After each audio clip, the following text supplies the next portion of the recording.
చదువుతున్నాడు, డిగ్రీలో top rank వస్తుంది. ఈ అబ్బాయి పేరు ఎంత అంటే ఊరు దేశం తెలుపుతుంది, చాలా ర్యాంక్ స్టూడెంట్. ఫ్రెండ్స్ అన్నారు, రే డిగ్రీకి వచ్చే కదా బైక్ కొనుక్కో అడిగారు. డిగ్రీ ఫైనల్ ఇయర్లో ఉన్నాడు. బైక్ కొనమంటే అమ్మ బైక్ కొన్నాడు.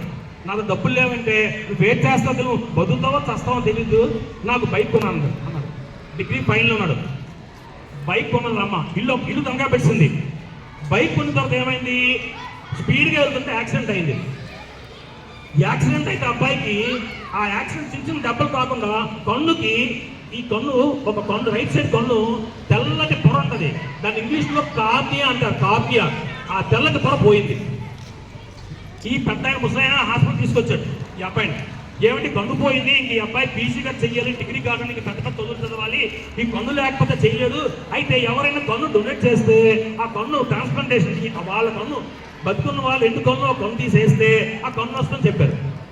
తల్లి వచ్చింది, డాక్టర్ గారికి ముసలాయన చెప్పింది, ఏమంటే నా కన్ను ఇస్తాను కానీ ఒట్టేయాలి మీ ఇద్దరు. నేను కన్ను ఇచ్చేది తెలుసుకో, మా అబ్బాయి కన్ను కూడా పీకిసుకుంటారు, అంత నా మీద కోపం ఉంది. నా కన్ను ఇస్తాను, ట్రాన్స్ప్లాంట్ చేస్తే డాక్టర్ ఆపరేషన్ చేశారు, ఐ ట్రాన్స్ప్లాంటేషన్ అంటారు ఇంగ్లీష్లో. ఆ కన్ను తీసి కన్ను వేస్తారు తల్లి కన్ను. ఈ అబ్బాయి కన్ను వచ్చింది, డిగ్రీ అయిపోయింది, పీజీ అయిపోయింది, పోస్ట్ గ్రాడ్యుయేషన్ అయిపోయింది కదా. నెక్స్ట్ అయితే ఎగ్జామ్స్ రాశాడు. ఆ ఎగ్జామ్స్లో గ్రూప్ 1 ఎగ్జామ్లో టాప్ అయ్యాడు. మంచి ఉద్యోగం వచ్చింది, ఎంత ఉద్యోగం చెప్పలేని పెద్ద ఉద్యోగం వచ్చింది.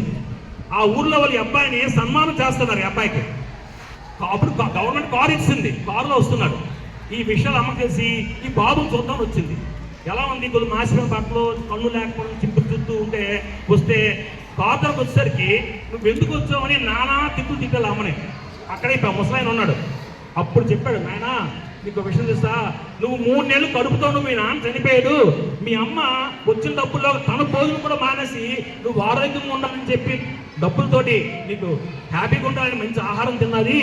నువ్వు బిడ్డ అడ్డం తిరిగిపోతే నేను చనిపోయిన పర్లేదని చెప్పి అండర్టేక్ లెటర్ రాసి ఇచ్చింది.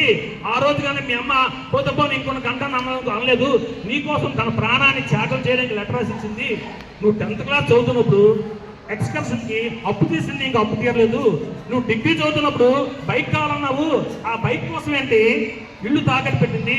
అంతేకాదు నీకు యాక్సిడెంట్ అయితే నీ కన్ను ఎవరిచ్చారు అనుకున్నావు, నీ తల్లి ఇచ్చిందని చెప్పారు. అప్పుడు అతను తప్పు తెలుసుకొని ఆ అబ్బాయి తల్లిని అమాంతంగా పట్టుకొని కాళ్ళు పట్టుకొని